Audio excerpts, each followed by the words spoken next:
Hey everyone, hello, welcome. Megan Taslaman from Thyroid Healthy Balance, and I'm a naturopath and expert in the field of thyroid wellness. And if you're new to the group, I'd love to get to know you a little bit more. Feel free to reach out and let's have a chat. Welcome to everybody here. Let's get into it. So today I wanted to talk about the 7 nutritional keys to thyroid wellness. Now, you may think that I'm going to be talking about that we should be taking this supplement and this supplement and this supplement. Okay, so let me just say this at the very beginning and then we'll go through the information. I've said this time and time again, there's no one size fits all. So whilst there are some key nutritional vitamins and minerals that help support the thyroid gland and are actually necessary and required for thyroid wellness, what actually causes the issues in the first place is often down the line. It's very rarely just a nutritional deficiency. So what we do is we create a plan, like a wellness plan, to help bring balance back.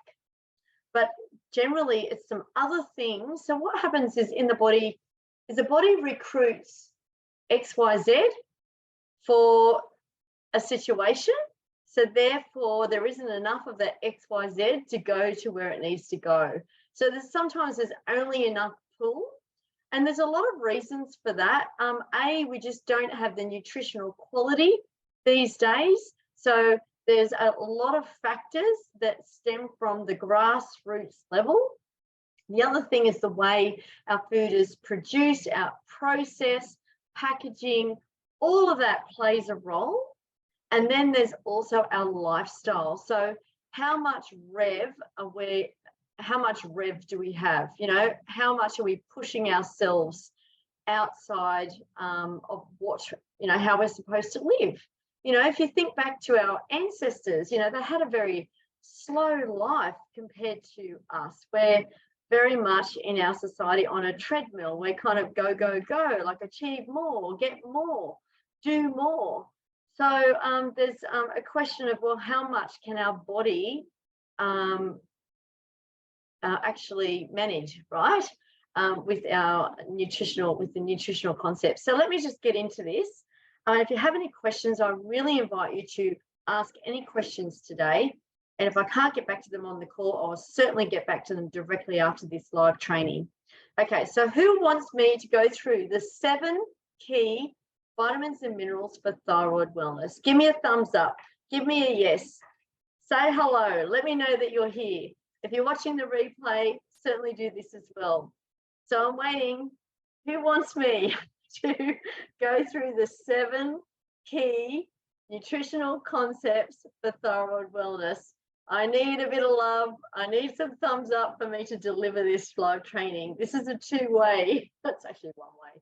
But anyway, it's kind of gives me energy if I get some 2 ways. Laura, woohoo! Yes. All right. So I'm going to kick off with number 1. Let me know if you're here, everybody.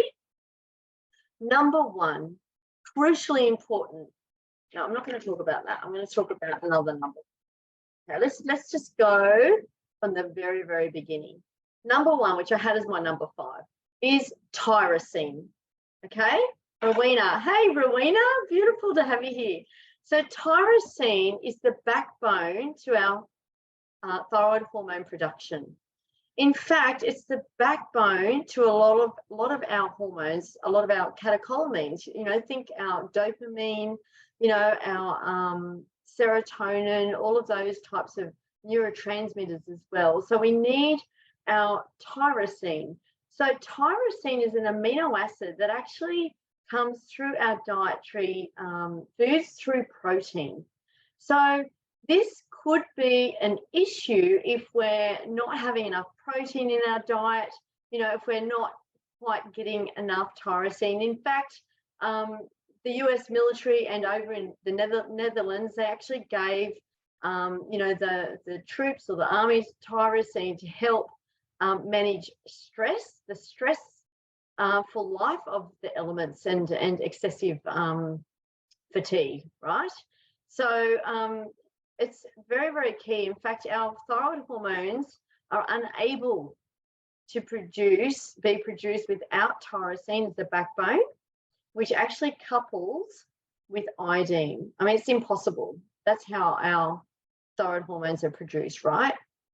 So tyrosine, I would say, is the number one. So I'd be looking at your protein and making sure, especially if you have a thyroid dis-ease, have a look at how much protein you're getting and regular components, because protein also helps to balance our blood sugar levels.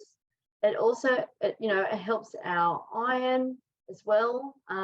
Different sources of protein, which is another key vitamin and mineral. So I'm not going to get ahead of myself, because otherwise I'll be giving away the other ones. But tyrosine is also a free radical scavenger. So it's actually an antioxidant. So so we need all of these free radical scavengers in our body as well to help clean up our system for when we're having things like conventionally produced produce that may have some glyphosate residue, as an example, or it could be because we've breathed in the exhaust fumes and got a dump of lead in our system. So there are so many examples of free radical exposure that that we're exposed to. Okay, so tyrosine is number one. Number two, I would have to say, is iodine. So iodine, again, it's required. It is a micronutrient. So micronutrient meaning small doses. In fact, the recommended daily allowance, which is like the base level, is 150 micrograms for adults and about 220 if you are pregnant, right? So it's really, really key, and that's daily. Now, the upper limit, it's quite high. It's well and truly over 1,000 micrograms, which means that's about 1 milligram. So it's still a minute dose. So it's like the Goldilocks of the minerals. We don't want too much, but we certainly need a drip feed of iodine every single day to help our system. So let me just go through some signs and symptoms of iodine deficiency. So the first one is noticeable goiter. So goiter is, like a lump that kind of protrudes out of the neck region, which is on the thyroid. And that is the first sign of, or one of the main signs of iodine deficiency. Also fatigue and just, impaired, you're feeling impaired, like impaired productivity. There's no get up and go, like it's hard to think clearly. So all of those things are signs of iodine deficiency or insufficiency. Yeah. The main sources we get are from the ocean. So we get our iodine from the ocean. And it's really, really difficult because it's highly variable. So it might be high in one portion of seaweed, but not so, as an example of a sea vegetable, which is beautiful to put on your food on a daily basis, as an example. Or it could be high in another source of fish, but not so much in another one. So it is highly variable. It's also variable in our soils, right? So with iodine, I like to draw in daily amounts of iodine. We also get it in egg yolks as another example. So daily amounts of iodine, just kind of threading it through the diet, okay? You can get seaweed, sea salt as well. If you know that you're deficient, I would recommend something that is actually fortified. So, for example, an iodized sea salt for a period of time. Just get a really good quality. And ideally, we would want sea salt as opposed to the Himalayan rock salt. Yeah, no iodine over there.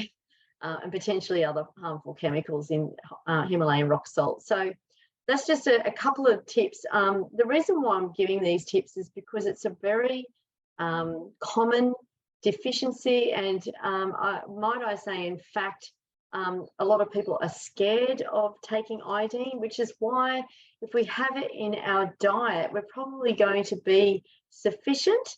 I think where we need to be really careful And I would highly recommend to only do this under the supervision or guidance of a trained practitioner, naturopath such as myself, is supplementary iodine, okay?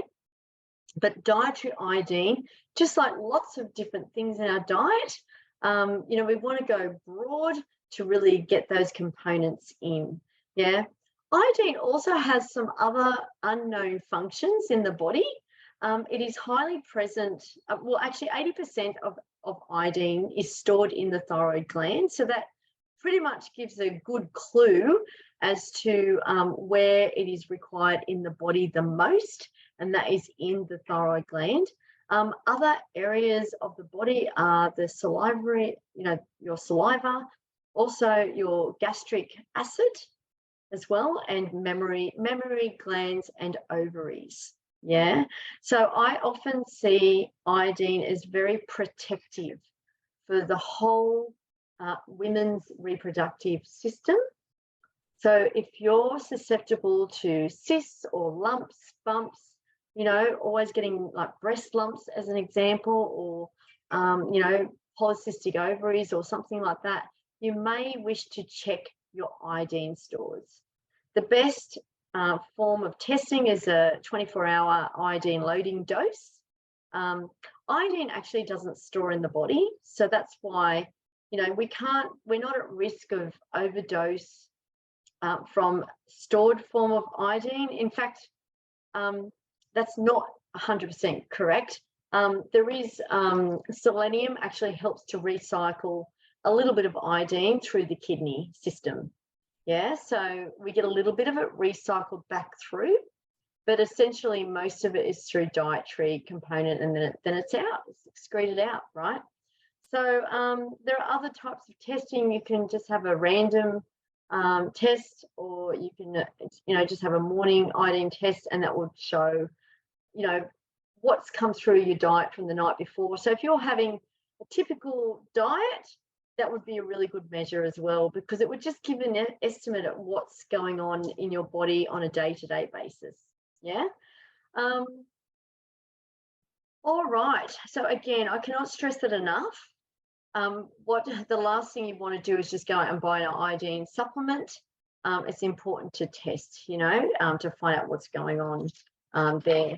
All right. So another really key to thyroid function, so far we've done the tyrosine and the iodine, is selenium. So selenium, along with iodine, it helps in the synthesis and function of your thyroid hormones. Yeah, so it's really important. So this is for thyroid wellness. So this is before you've kind of got to that point where you require medication, which is the thyroxine. Having said that, it doesn't mean that you don't then have dietary sources of iodine and selenium, because especially when I'm about to talk about selenium now, you could be taking thyroxine, which is like the pro hormone for thyroid. You could be taking that, but it's not converting well to your T3, yeah, in the cell. And selenium helps your body to do that, okay? So I just remembered I wanted to talk a little bit about iodine on another thing as well, and I'll get back to that in one moment. All right, so it actually facilitates that conversion of T4 to T3, and it's responsible for the iodine recycling pathway, which I've explained. Selenium is really important for our immune system, and it helps prevent cancer as well, because it's very functional in our antioxidant system to help with our glutathione, which is our master antioxidant. And it's, of course, supportive for our thyroid gland. So it's really difficult for us to function well. And if we're not getting enough iodine or selenium or tyrosine as the main key backbone vitamins and minerals for thyroid hormone synthesis, it's going to be really difficult. It's kind of like, you know, you're working uphill, right? Okay, so what I wanted to say about iodine is there never used to be an issue with deficiency. And the reason for that is iodine is also a really great antiseptic. Think of betadine. So it's a really, really great antiseptic.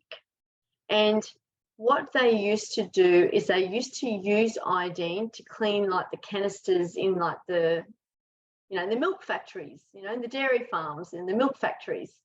And then that would be clean, and then they put the milk in, and there'd be residue of that iodine that would come through the milk. So milk, as in like pure milk, doesn't contain iodine, but the way the milk was kind of stored, you know, stored and then delivered, actually took on some residue of iodine, which is why up until the 1990s, there wasn't an issue with iodine. But then, because it's a micronutrient, so therefore hard to manage, they replaced iodine with chlorine. Now, what is chlorine, everybody? Who knows what chlorine is? So we know that it's quite toxic to the thyroid. It is a halogen, and it actually works against your thyroid hormones, okay? It actually blocks the production and function of your thyroid hormones, which is why if you've got a thyroid condition and you love swimming, try not to go in the chlorine pool too often. Yeah, try to mix it up, saltwater pool, ocean pool. That would be a really, really good thing for you to do. We also get chlorine just through the mains in our water, you know, through our drinking water, which is why I'm a huge advocate of drinking water purification to get out the nasty chlorine, as well as other halogens such as fluoride, as another big one as well, right? Quite controversial, but you know, this is my opinion. Feel free to ask any questions on that. Okay, so let's move on. So we've got selenium, iodine. Iron is another really big one. Okay, so iron is important for so many systems, right? So the biggest sign of iron deficiency is fatigue and malaise. It is required for our oxygen transport.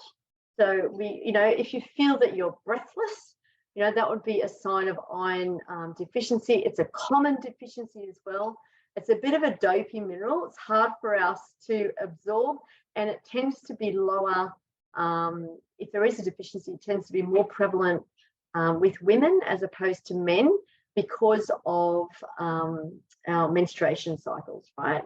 So really, really key for thyroid function. We often don't think of it. And if you have a thyroid function that stems from autoimmunity, potentially that could have impacted the parietal cells in your stomach lining, which is where we actually absorb, where we break down our protein and absorb our iron. Another big one there is B12. So really, really important there to look at that, because there's one thing taking supplements, but if there's holes in the bucket, where are the supplements going? You know, so that's why I speak to so many people who are taking these elaborate protocols and they're just not getting better. They're not feeling better. So why is that? Well, to me, there's a hole in the bucket. You know, if something isn't working, it could be an absorption issue. It could be that you're not breaking it down. Of course, it could be dietary as well, or it could be taxed by another body system. Yeah. So really, really important to factor all that in, which is why when I work with my beautiful clients, it's highly individual, and I drill down deep to see what those exacerbating factors are and to see what the potential triggers are, rather than just, okay, thyroid issue, let's just do selenium, zinc, you know, iodine, you know, we need to test, we need to figure out what's going on. We need to also have respect for the length of time that this has been going on for and potential length of time prior to diagnosis. Whether it's autoimmune, whether it's a hypofunction of the thyroid or hyperfunction. I mainly talk about hypofunction and Hashimoto's because they are really, really common. In fact, I will say that a lot of people are walking around with Hashimoto's and they don't even know. They just think that they're tired. They just think that they're fatigued, or they're just, they think that that's their normal, right? So this is why I'm so passionate about this area. So right now, if you're wanting some clarity on what's going on for you, type in clarity, because this is what it's all about. When you know what's going on in your body, when you know what the drivers are, when you have a clear picture of you as a unique, beautiful individual that you are, only then can you create a roadmap to move forward. Otherwise, it's like needle in a haystack stuff. And who wants to do that? And I did that for a while for myself, yeah? So I understand what that feels like, yeah? Not feeling better after trialing this, and this, yeah? Who wants to come to the end of the road, to get to the end of their mystery illness and actually finally find a solution? That's what I do for my clients, yeah? Because the last thing I want is to be another number for people to go, oh, okay, well, I'll just move on now to someone else, yeah? All right, let's get back to the subject. All right, so iron, synthesis of thyroid hormones, signs and symptoms. So resistance to infection. So if you've got low immunity, but you're just not healing well, that's another sign of iron deficiency as well, yeah? It's also, it's a catalyst. So it's a catalyst in a lot of enzyme pathways. Typical signs and symptoms: you might be pale on the lower lid. You may be pale in the, the little creases in your palms. You may have a really pale tongue. So they are some just like typical signs and symptoms without even testing. But if you are testing, I urge you to do the full iron function test, as opposed to just, iron, yeah? So we want to do the full to see what's going on there. All right, so it's required for amino acid metabolism. So we need that to actually metabolize our proteins, right? All right, so talked about tyrosine. The next one is B12. So B12, it's not directly related, but because it's such a common deficiency, especially if you're a vegan or vegetarian, and it shows up, the signs and symptoms often mirror what's going on with thyroid as well, yeah, and iron. So it's but B12 is really, really supportive for our nervous system. So think, your pins and needles that you might be getting. Now, if you are getting pins and needles, it could also be iron. It could also be magnesium. There are a lot of other things that could be going on. So you don't want to just think, oh, it must be B12. Yeah, again, we need to do some testing to find out exactly what's going on for you, right? So it's an immunomodulator. So anything that's an immunomodulator means that it modulates your immune system. So it brings it into balance. So especially if you've got the autoimmune, Hashimoto's of thyroid, we need immune modulation to help calm down our immune system. So B12 is really, really important for that. Yeah. So it's really, really difficult to get B12 from vegan or vegetarian sources. I should say vegan. It's quite good source in egg yolks. Sardines. If you don't, like, a lot of people, tell me who likes sardines. Tell me if you like sardines, and tell me if you don't like sardines. Because whenever I hear one of my clients say love sardines, it just puts a real smile on my face, because sardines have high levels of everything: iodine, B12, zinc. We've got lots and lots of great nutrition in sardines. Tyrosine as well. In fact, I will say that they are probably the best fish that you could eat to support your thyroid gland. So if you like sardines, that's amazing. I actually love them, but I can't have them every day. Probably once a fortnight I could manage some sardines. So yes, fantastic, Laura. That's amazing that you like sardines. Love it. Yeah, so sardines, you can get some, so you can get the typical John West, but I always advocate getting the sardines in the glass jar. What is it? Fish, good fish, good food, good fish. Help me out here. Can't remember the name of the brand, but there was a couple of really, really good sustainable sources, because what we don't want is the BPA in the tin as well.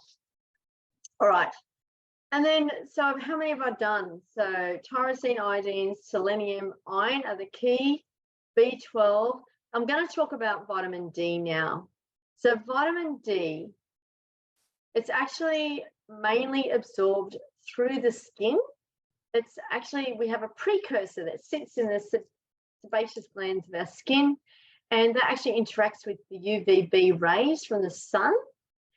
And then it's absorbed into our bloodstream, but then it needs to undergo 2 different times of hydroxylation for it to then become its active vitamin D component, right? So one in the kidney and one in the liver. So it's quite difficult to get the vitamin D.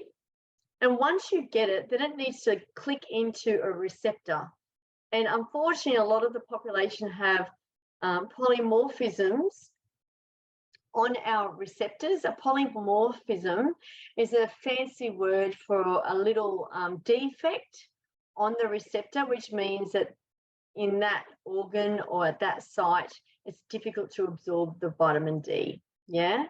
So even if you go out in the sun and you've got a really good tan, you could still be deficient in vitamin D. In fact, my husband has an olive complexion.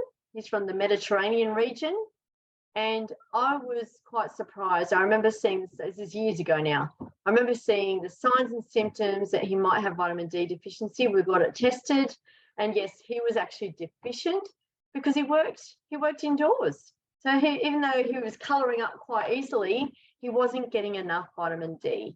Yeah. So, and it was a real shock. It was a real surprise that he wasn't getting enough to him. Yeah. So really, really, it's a simple blood test to do. And it's really, really important one, because vitamin D, just think D stands for differentiation. So vitamin D helps differentiate all of our tissues and all of our cells. It helps to regulate our immune system. So it's really, really important to get good amounts of vitamin D and to have a very, very healthy amount, especially if you have Hashimoto's. All right. So thank you, Shell. Type in clarity if you'd like more clarity on what's going on for you as an individual. Yeah. So we need to drill down into what's going on for you as an individual. Yeah. Vitamin D. It's also important for low mood. It's indicated for blood sugar issues. It's indicated for fatigue. It's indicated for, I said low mood, depression, of course, bone health as well, for our immune system regulation. So there are so many functions. And in fact, there is a vitamin D receptor in every single organ in the body, which means that it has an action there. There's a lot we don't know about vitamin D still. Yeah. And if you're using sunscreen, just to let you know, that's actually blocking out your body's ability to absorb the vitamin D, the UVB, which actually helps with the precursor to help form vitamin D in your body. So, we don't want to be slip-slopping and slapping early in the morning, being out in the sun all day, and then, having absolutely no exposure whatsoever. Just small micro amounts of sun exposure are very, very healthy. Let me tell you that, extremely healthy. Yes, absolutely. Thank you for that, Rowena. Rowena's a colleague. Rowena's a fellow naturopath. Absolutely. It can contribute to, it's a question. I need to get my glasses on. No, it cannot contribute. Can excess vitamin D contribute to raise blood pressure? I would say no. there is actually no known upper limit for vitamin D, and it's really, really hard to get a healthy limit of vitamin D. So, you know, I'll be very, very curious to hear what you mean by excess as well with vitamin D. But vitamin D is really, really important. And it's actually very important for the cardiovascular system. It has functions for the heart. Yeah, so it's really, really important for the cardiovascular system. So I wouldn't expect vitamin D to contribute to high blood pressure at all. So, but we can have a chat about that if you like, Rowena. Rowena's a colleague. Rowena's a herbalist. Woohoo! Thumbs up. Great to see you here, Rowena. So number 7, I would say, is zinc. And I would say that that's more of an accessory mineral. Again, it tends to dump in a lot of people. And I would say that that is because of poor gut function. You know, if you've already had a discussion with me, you will know that I focus a lot on the health of your digestive system for thyroid wellness. And that's because it's intricately linked. So whether you have an absorption or whether you're not able to break down the vitamins and minerals through the enzyme systems, zinc is required for our beautiful gastric acid in our stomach.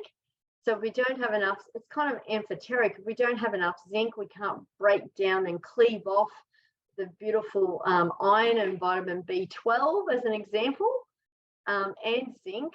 But so we need it for the hydrochloric acid, and then we need to be able to absorb our zinc as well. And zinc, just like magnesium, I haven't put magnesium in the top 7, but magnesium is, I've said it before, it's for all systems go.